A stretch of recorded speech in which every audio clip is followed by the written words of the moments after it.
Switzerland. Carl Gustav Jung. Born in 1875. With Freud, one of the founding fathers of modern psychology. Still working at 84, he is the most honored living psychiatrist, and history will record him as one of the greatest physicians of all time.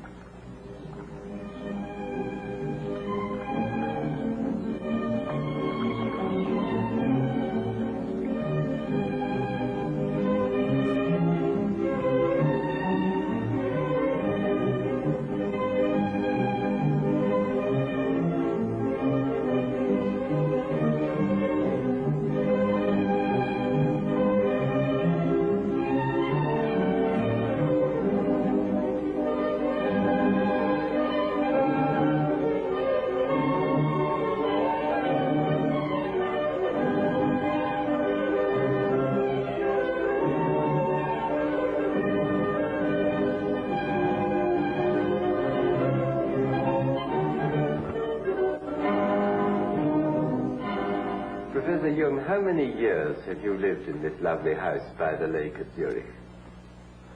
It's just about 50 years. Do you live here now just with your secretaries and your English housekeeper? Yes. No children or grandchildren with you? Oh, no, they don't live here, but I have plenty of them in the surroundings. Do they come to see you often? Oh, yes. How many grandchildren have you? Oh, 19. And great-grandchildren? I think 8, and I suppose one is on the way. And do you enjoy having them? Well, of course it's nice to feel such a living crowd around oneself. Are they afraid of you, do you think?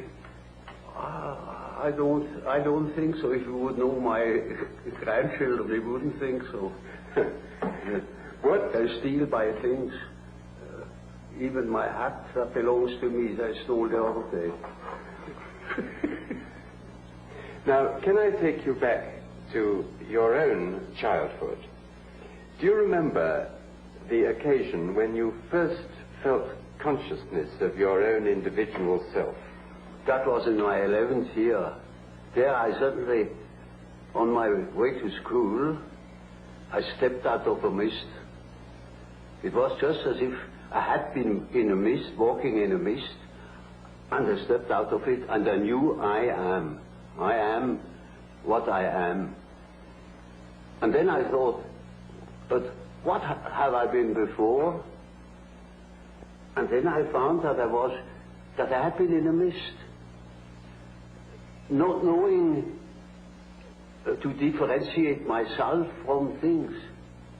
I was just one thing among many things. Now, was that associated with any particular episode in your life, or was it just a normal function of adolescence?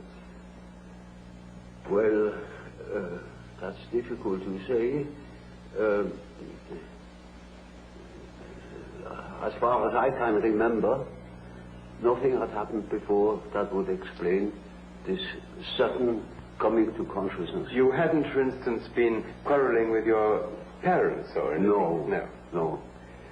What memories have you of your parents? Were they strict and old-fashioned in the way they brought you up? Oh, well, you know, they belonged to the later parts of the Middle Ages. And my father was a parson in the country. And you can imagine what people were in the 70s of the past century. They had the convictions in which people have lived since 1,800 years. How did he try to impress these convictions on you? Did he punish you, for instance? Oh, no, not at all. No, he was very liberal, and he was most tolerant, most understanding.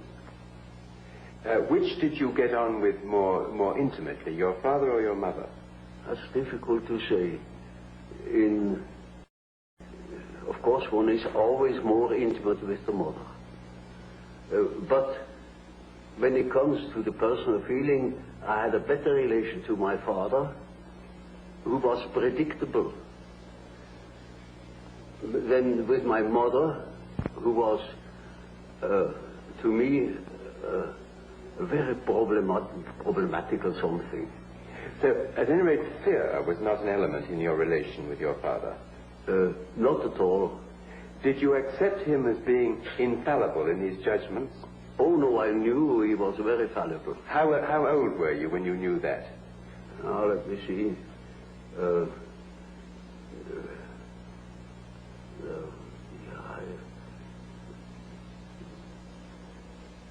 Perhaps 11 or 12 years old. It was hanging together with the fact that I knew I was. And from then on, I saw that my father was different. Yes. So the moment of self-revelation was closely connected with realizing the fallibility of your parents. Yes, one could say so. Now, what about... But I realized that I had fear of my mother, but not during the day. There she was quite known to me and predictable, but in the night I had fear of my mother. And can you remember why? Can you remember what that I fear have not the slightest idea why. No. What about your school days now? Were you happy at school as a schoolboy?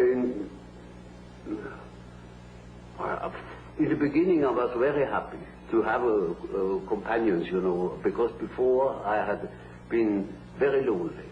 We lived in the country, and I had no brother and no sister. My sister was born very much later, when I was 9 years old. And so I was used to be alone, but I missed it. I missed company. And in school it was wonderful to have company. But soon, you know, in a country school, naturally, I was far ahead. And then I began to be bored. What sort of religious upbringing did your father give you? Oh, we were Swiss Reformed. And did he make you attend church regularly? Oh, well, that was quite natural. Yes. Everybody went to church on Sunday. And did you believe in God? Oh, yes. Do you now believe in God? Now? Difficult to answer. I know. I don't need to believe. I know. Well, now, turning to the next staging point in your life, what made you decide to become a doctor? That was in the first place a merely opportunistic choice. Originally, I wanted to be an archaeologist, Assyriology, Egyptology, or something of the sort. I hadn't the money. The study was too expensive. So my second love then belonged to nature, particularly zoology.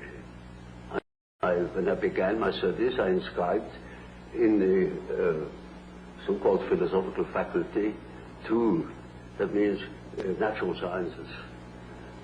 But then I soon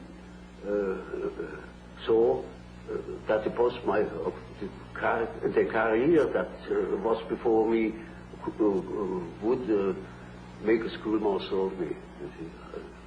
I never thought I had any chance to get any further, because we had no money at all. And then I